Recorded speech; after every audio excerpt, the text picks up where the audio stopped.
আসসালামু আলাইকুম। খোদ ভারতের কাছেই নাকি তথ্য রয়েছে বা তারা আশঙ্কা করছে বাংলাদেশে আগামী 12ই ফেব্রুয়ারি নির্বাচনটি নাও হতে পারে, নির্বাচন পিছিয়ে যেতে পারে। তাদের এই খবরের সত্যতা বা মিথ্যার ছড়াছড়ি কতখানি সেটা যদি বাদও দিই, তারা যদি শুধু আশঙ্কাও করে থাকে, সেই আশঙ্কা যে এই মুহূর্তে বাংলাদেশের অধিকাংশ মানুষের মনের মধ্যেই গ্রথিত, সেটি নিশ্চয়ই আমরা একেবারে ডেফিনেট করে বলতে পারি।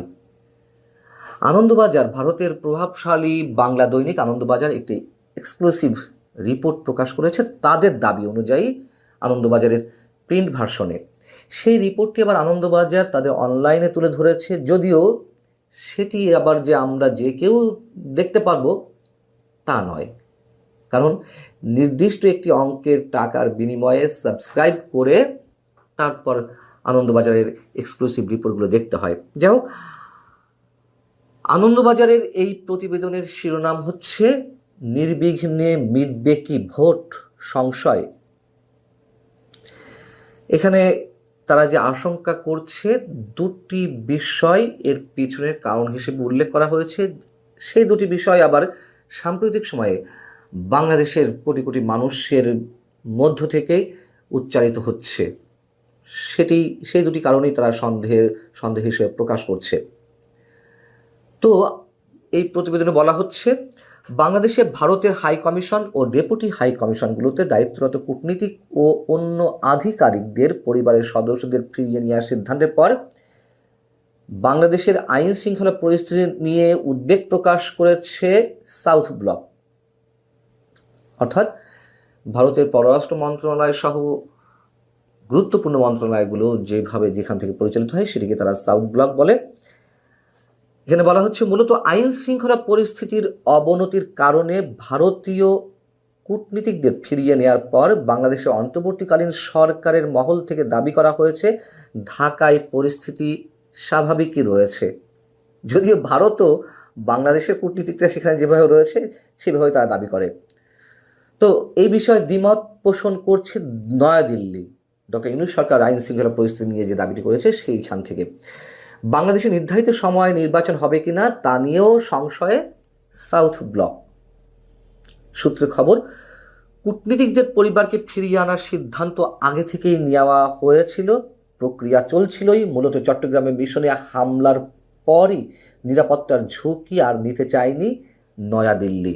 আগামী 12ই ফেব্রুয়ারি বাংলাদেশের ভোট, তার আগে পরিস্থিতি কোন পথে এগোয় সেদিকে সতর্ক নজর রাখছে বিদেশ মন্ত্রক, অর্থাৎ ভারতের পররাষ্ট্র মন্ত্রণালয়।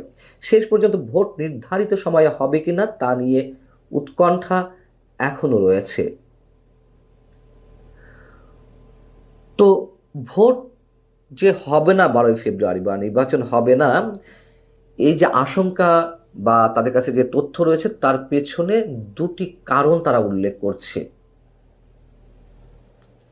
বাংলাদেশের মানুষের অনেক ধারণা যে এই নির্বাচনটি দুটি কারণে পেছাতে পারে এবং সেই কারণগুলোই হয়তো মিলে যাচ্ছে, যদি সত্যি তারা তথ্য পেয়ে থাকে বা তারা মোটামুটি নিশ্চিত হয়ে থাকে। তো এই দুটি কারণ কি? এই দুটি কারণের একটি হচ্ছে,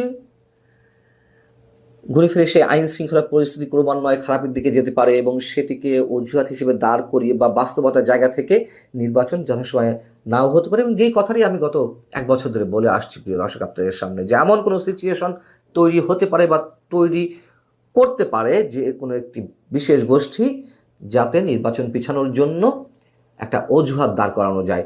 আরেকটি হচ্ছে কি, আমাদের ভিতর থেকে অনেকেই দাবি করছেন যে না, জামাতে ইসলাম সবশেষ পর্যায়ে এসে নির্বাচন বয়কট করতে পারে, সেটিও তারা মনে করছে। তো আনন্দবাজার যেটি বলছে, বাংলাদেশে নির্বাচন না হওয়ার কারণ যে শুধু সে দেশে হিংসা বাড়িয়ে বানচাল করে দেওয়া, তাও না হতে পারে। মানে এই যে দুটি কারণের সেই প্রথম কারণটি নাও হতে পারে।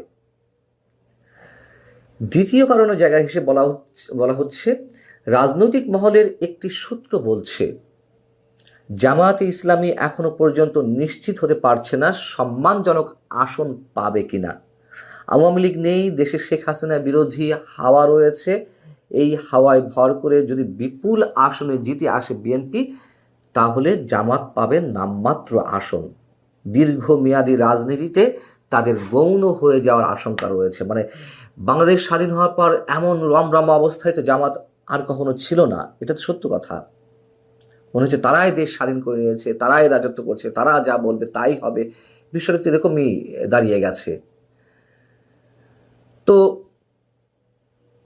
বিজেপি সরকারের, ভারত সরকারের বরাত দিয়ে, বিশ্বস্ত সূত্রে বরাত দিয়ে আনন্দবাজার বলছে, আওয়ামী লীগ ময়দানের বাইরে, জামাত ও ভোট থেকে নিজেদের প্রত্যাহার করলে, যেটা বলছিলাম শেষ পর্যায়ে যদি বয়কট করতে পারে বা বয়কট করে, সেক্ষেত্রে সবাইকে নিয়ে নির্বাচনের ছবিটি ভেস্তে যাবে। মানে এমনিতেই তো আওয়ামী লীগ নেই, জামাত থাকবে না, জাতীয় পার্টি নির্বাচন করতে পারবে কিনা এখনও সন্দেহযুক্ত। আওয়ামী লীগের সমমনা যে দলগুলো তারাও নির্বাচনের বাইরে।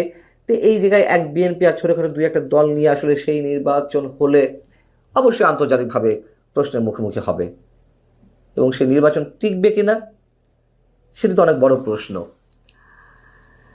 এবং যদি তাই হয়, সেক্ষেত্রে ইউনূস সরকার ভোট পিছিয়ে দিতে দ্বিধা করবে না, কারণ বিষয়টি তাদের জন্য মন্দ নয় বলে মনে করা হচ্ছে। এটিও বাস্তবতার জায়গা থেকে অনেকে মনে করছে। যেমন গণভোট নিয়ে সরকারের পক্ষ থেকে যা শুরু হয়েছে, হ্যাঁ, এর পক্ষে যেভাবে সব ধরনের আইনগত ভিত্তি বা নৈতিক ভিত্তির সব কিছুর ঊর্ধ্বে উঠে যেভাবে প্রচারণা চালাচ্ছে, তাতে করে অনেকে মনে করছেন হ্যাঁ, যদি জয়যুক্ত হয় গণভোটে, তাহলে এই যে নির্বাচিত সংসদ সেটি প্রথম 6 মাসের জন্য গণপরিষদ হিসেবে কাজ করবে, সংবিধান পরিবর্তন, সংশোধন, সংস্কার ইত্যাদি ইত্যাদি। তো সেক্ষেত্রে সেই সময় পর্যন্ত ডক্টর ইউনূস সরকার বহাল তবিয়তে চলবে, এবং ওই 6 মাস আসতে আসতে, মানে 6 মাস পূরণের সময়টি আসতে আসতে এর আগে আরও নানান ধরনের খেলা শুরু হয়ে যেতে পারে। সেক্ষেত্রে এই সরকারের মেয়াদ আরও বাড়তে পারে। সেই সব জায়গা থেকে এই ব্যাখ্যাগুলো আনন্দবাজার দাঁড় করিয়েছে সে দেশে পররাষ্ট্র মন্ত্রণালয়ের সূত্র দিয়ে। এখন সূত্রের বক্তব্য, কূটনীতিকদের পরিবারকে ফেরানোর সিদ্ধান্ত একান্তই সতর্কতামূলক। মানে অনেকে আমরা ধারণা করছিলাম যে ভারত এটির পরে কি স্টেপ নিতে পারে, যদিও সেটি সম্বন্ধে নিশ্চিত করে বলা যায় না।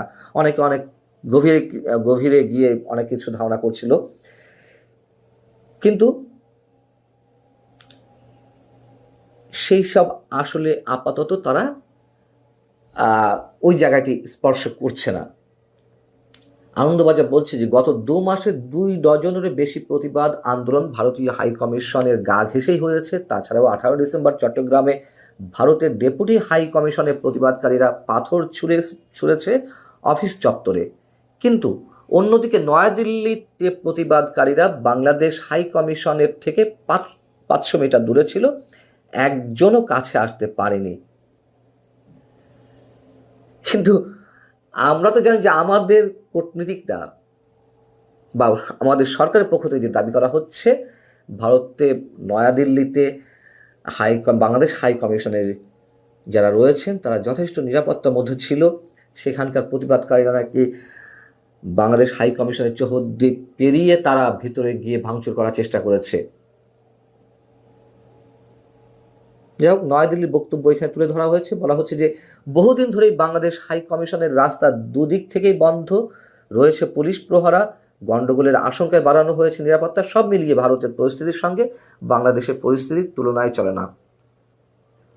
কিন্তু আমাদের ক্রিকেটাররা আবার টি-20 বিশ্বকাপে গেলে সেখানেও তাদের নিরাপত্তা কতটুকু দিতে পারবে সেটি নিয়েও তো সংশয় রয়েছে, এটাও তো সত্য কথা। যদিও সেই কারণে আমাদের বিশ্বকাপ থেকে ছিটকে পড়তে হবে, এই সিদ্ধান্ত নিতে হবে, সেটিকেও নিশ্চয়ই আমি সমর্থন করি না। যাই হোক, নির্বাচন বিষয়ে আনন্দবাজার ভারত সরকারের নানান সূত্র ব্যবহার করে যে রিপোর্টটি প্রকাশ করেছে, এটি নিশ্চয়ই অমূলক কিছু নয়। তার কারণ এই ধরনের আশঙ্কা, এই ধরনের ধারণা, সন্দেহ, সংশয় অবশ্যই আমাদের মধ্যেও রয়েছে, এবং নির্বাচন না পিছালেও সেই নির্বাচনের চিত্রটি কী হবে সেটি নিয়েও মানুষ যথেষ্ট সন্দেহের মধ্যে রয়েছে। ভালো থাকুন সবাই, আল্লাহ।